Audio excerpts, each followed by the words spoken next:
नमस्कार। आज मैं हूँ कैमूर की धरती पे, जहाँ की भभुआ विधानसभा में, जहाँ इतनी भारी भीड़ हुजमी है, इतनी भारी भीड़ लगी है कि शायद कोरोना भी शर्मा जाए। और नेताजी भीड़ को देखकर छाती फुला लेते हैं, क्योंकि इतनी भीड़ लगता है कि उनको हमारा वोट है। अब देखिए किस तरीके से सोशल डिस्टेंसिंग और कोरोना का प्रोटोकॉल का फॉलो नहीं हो रहा है। इसमें क्या कहेंगे, क्या इस पर इलेक्शन कमीशन संज्ञान लेगी? धन्यवाद। विधानसभा के लिए हो रहे आम चुनाव में केवल अपने बने नए गठबंधन की ही सरकार बनाई। यदि जो अभी तक यहाँ पर महागठबंधन भी पावर में रहा, श्री नीतीश का भी गठबंधन पावर में रहा, यदि इन्होंने कुछ काम किया होता बिहार प्रदेश की जनता के लिए, तो फिर हमें ये नया गठबंधन नहीं बनाना पड़ा। हमें ये नए गठबंधन को बनाना पड़ा है। और अब आपको यहाँ अपने बिहार प्रदेश में इस बार विधानसभा के लिए हो रहे आम चुनाव में केवल अपने नए बने गठबंधन की ही सरकार बनानी होगी। और यदि ऐसा हो जाता है, हमारे इस नए गठबंधन की सरकार बन जाती है, अर्थात यदि ऐसा हो जाता है, तो फिर गठबंधन की ओर से यहाँ बिहार प्रदेश का मुख्यमंत्री श्री उपेंद्र कुशवाहा जी को ही बनाया जाएगा, जो ये अति पिछड़े वर्ग से ताल्लुक रखते हैं तथा सरकार चलाने के लिए ये पूरे तौर से काबिल व सक्षम भी है।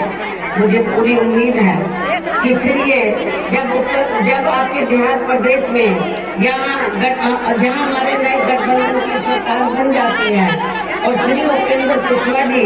यहाँ के मुख्यमंत्री बन जाते हैं, तो मुझे फिर पूरी उम्मीद है कि फिर ये उत्तर प्रदेश में बीएसपी के शासन काल की तरह ही जहाँ हर मामले में वह हर स्तर पर अपने सर्वजन हिताय व सर्वजन सुखाय की नीतियों पर आधारित ही सरकार चलाएंगे। और इस मामले में मैं आप लोगों को ये भी बताना चाहती हूँ कि जब यूपी में 4 बार मेरे नेतृत्व में सरकार बनी, हमने दूसरे राज्यों की तरह तो उत्तर प्रदेश में हमने बेरोजगार लोगों को बेरोजगारी भत्ता नहीं, 1000 रुपए 1500 रुपए ये हमने नहीं दिए थे, बल्कि हमारी सरकार ने उत्तर प्रदेश में सर्व समाज में से जो गरीब और बेरोजगार लोग थे, तो उनको बेरोजगारी भत्ता नहीं, बल्कि उन्हें बड़े पैमाने पर सरकारी व गैर सरकारी क्षेत्रों में सीधे तौर पर हमने उनको बड़ी तादाद में नौकरी हमने उपलब्ध कराई। बहुत से महत्वपूर्ण कार्य हमारी सरकार ने किए। और इतना ही नहीं, तो हमने जो उत्तर प्रदेश में भूमिहीन लोग थे, जिनके पास खेती करने के लिए 1 इंच की जमीन नहीं थी, तो हमारी सरकार ने किसी किसान भाई की 1 इंच भी जमीन छीनकर हमने भूमिहीनों में नहीं बांटी थी, बल्कि सरकार के पास जो सरकारी जमीन खाली पड़ी थी, उस सरकारी जमीन के 3-3, 4-4 एकड़ के पट्टे काटकर हमने गरीब और भूमिहीन लोगों को हमने खेती करने के लिए खरीद किया। और इतना ही नहीं, आपको मैं ये भी बताना चाहती हूँ कि उत्तर प्रदेश में जिन लोगों के पास रहने के लिए अपने पक्के मकान नहीं थे, कच्चे मकान थे, बहुत हमारी सरकार ने माननीय श्री काशीराम जी के नाम से शहरी विकास योजना हमने वहाँ शुरू की। और इस योजना के तहत हमने बड़ी तादाद में, अरे कुछ नहीं हुआ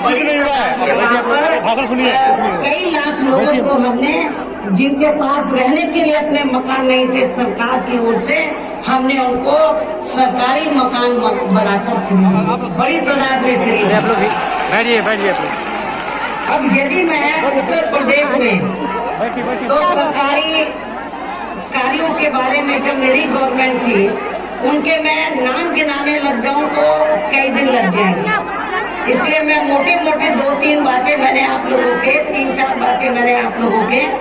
सामने रखी हैं। और इतना ही नहीं, हमारे किसान भाई हैं, आपको उत्तर प्रदेश में जाकर पूछो, जब मेरी सरकार थी तो हमारी सरकार ने हमेशा समय से तो किसानों की उपज का उनको उचित दाम दिया है, हमारी सरकार ने समय से दिया है। भारत को बचा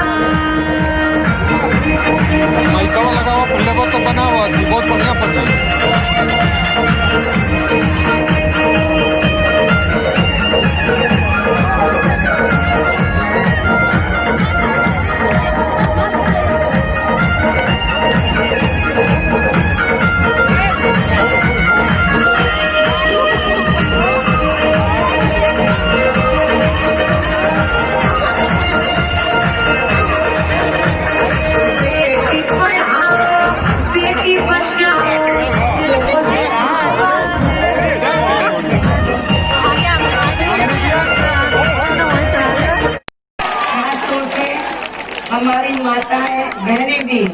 बड़ी संख्या में हमें सुनने के लिए इधर पहुंची हैं। उनका भी मैं दिल से आभार प्रकट करती हूँ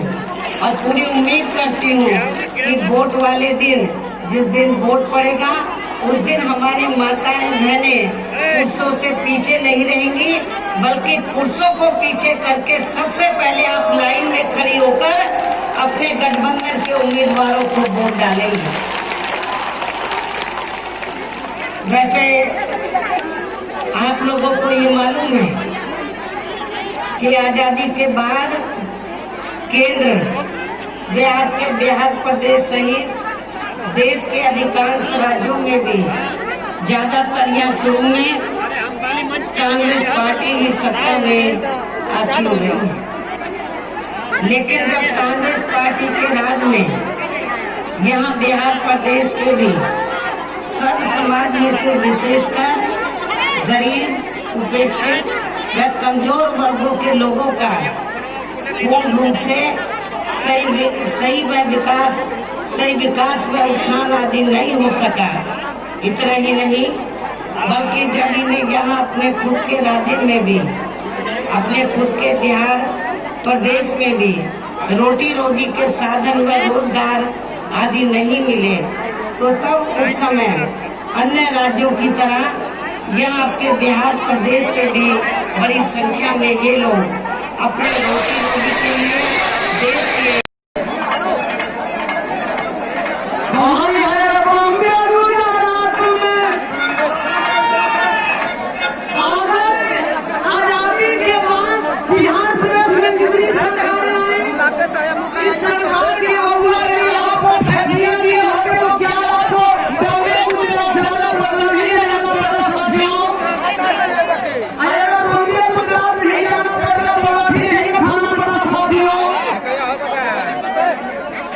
हमारे बिहार के हालात में इसलिए हम लोगों को गठबंधन करना है, लाइन से लौट करके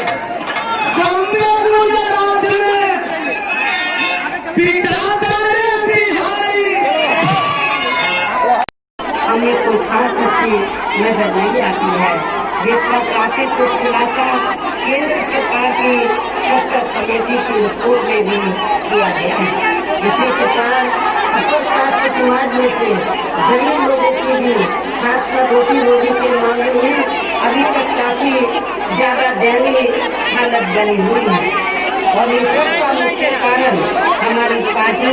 केंद्र व राज्यों में तथा यहाँ के बिहार प्रदेश में भी अब तक या नहीं सभी सरकारों की ज्यादातर जातिवादी एवं गलत नीतियों व गलत कार्य प्रणाली को भी जिम्मेवार मानकर चलती है और इस मामले में खासकर इनकी गलत आर्थिक नीतियों की वजह से ही अभी भी यहाँ गरीबी, बेरोजगारी, महंगाई आदि